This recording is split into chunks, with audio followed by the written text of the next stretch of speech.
तर नाईक समाज किंवा रामोशी समाज हा रामवंशी समाज, राणा वनात राहतो म्हणून या समाजाचं नाव पुढं रामोशी समाज असं पडण्यात आलं.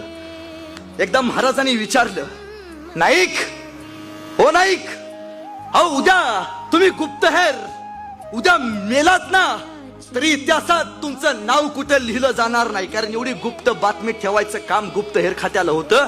नाईक, तुमच्या पोराबाळांचं काय हो, तुमचं बरं वाईट झालं तर. तरी हा रांगडा मर्द महाराजांना म्हणतोय, महाराज पोराबाळांची चिंता कोणाला, महाराज मी स्वराज्यासाठी जन्माला आलोय. हे पाणी सोडलं मी माझ्या पोराबाळांवरती, हे आयुष्य कुर्बान केलं मी माझ्या स्वराज्यावरती. राज, हा भरजी तुमचा, हा भरजी स्वराज्याचा. राज, म्या मेल्यानंतर ज्या हडातनं जगदंब जगदंब आणि शिवाजी शिवाजी नाव ऐकू येईल